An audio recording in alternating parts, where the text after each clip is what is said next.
Hello everyone, welcome to the fifth video of Greedy series. So the question is maximum trains for which stoppage can be provided. So in this question, we are given n platforms and m trains. N platforms are given, m trains are given, and for each train we have arrival time, departure time, and the platform number on which that train will arrive. So what we need to do is we need to tell how many how many trains we can provide the platforms so that it can stop over there. So for this test case, the stoppages will be 5. So let's see how we get 5 in this case. So I've already written this example over here.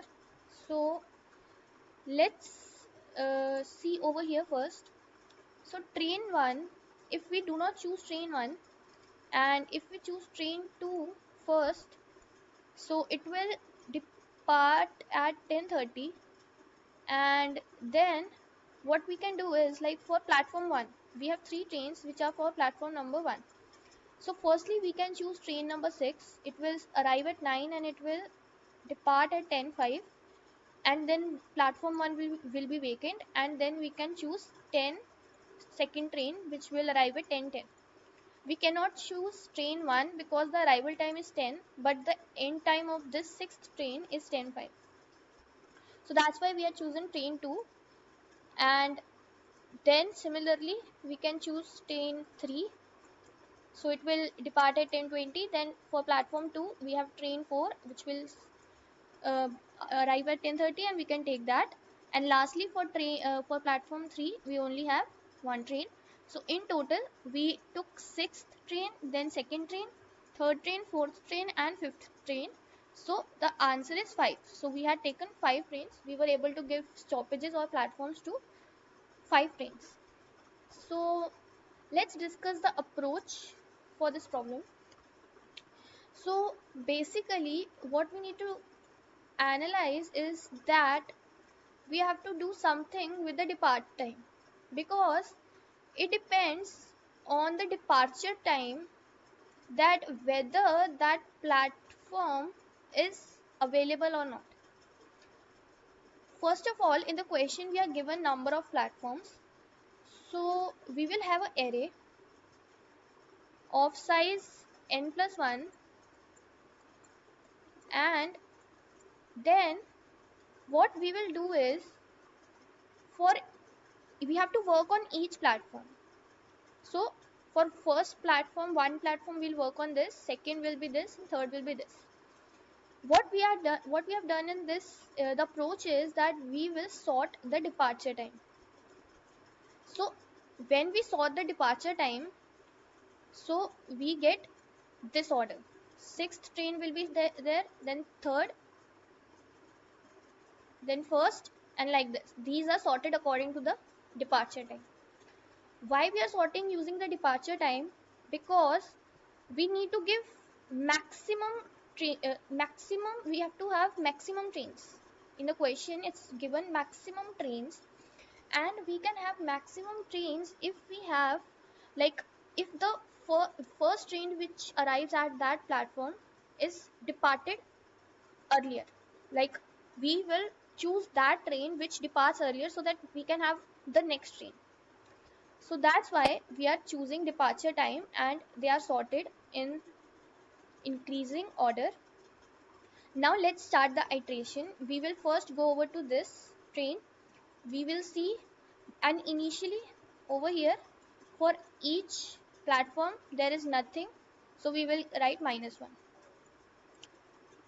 Now, so first we'll go over to this train. We will see that over here we have the departure time as 10:05, and first we will check whether at this platform do we have any train. No, there is no train because it's -1. So we will directly add this pair over here. So for now I'm writing just 6, the train number, but we will have appear like this, like 900, which is the start time. We'll take this as in like number 900 and comma 1005. So we will store this over here, which means that platform 1 is currently booked by this train, which is arriving at 900 and departing at this one. And now let's move to second. So over here the platform is 2 and there is nothing on platform 2, so we will directly add this third train.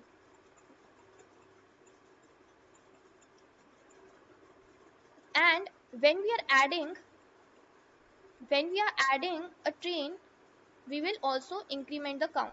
So max is the count which will store the maximum train. So first we added train over here, so the count increased to 1, and then we added train over here, so the count increased to 2.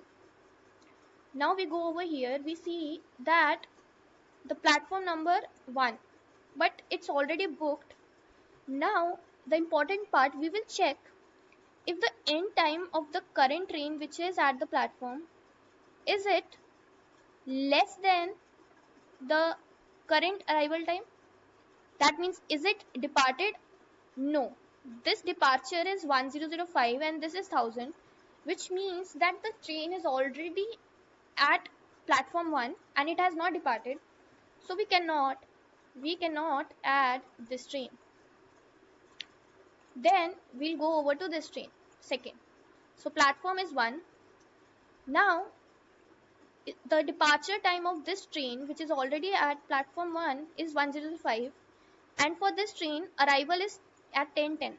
So this will depart first, and now platform 1 will become vacant and this train with arrival time 10:10 can be added. So this will be added, and since we can add this, we will increment count, and also now this pair will be stored over here. This one 10:10 comma 10:30, this one. Then after that we'll go over to the next. We will see this is for second platform and there is already some train at second platform, so the departure time of that train is 10:20 and arrival time of this is 10:30. So this train is already departed, so we can add this one, fourth train. So since we can add, we will increment the count and we will add this new train over on platform 2. So now this will be 10:30 and 12:30. And lastly, we will go over to the last train and the platform is 3. So since at platform 3 it's -1, so there is no train, so we can freely add this train over here. And since we added a new train, we will increment the count and it will become 5. So we had traversed all the trains and we got our answer, which is 5. So let's see the code. I hope you understood the approach. Basically in the approach we just sorted departure time and then we had taken an extra array to store trains at each platform. So the code for this is over here.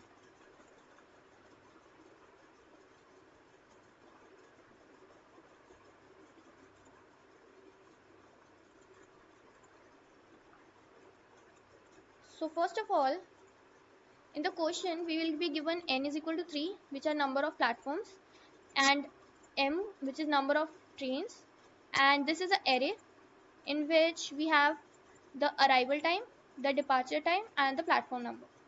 Arrival time, departure time, and the platform number for 6 trains because m is 6.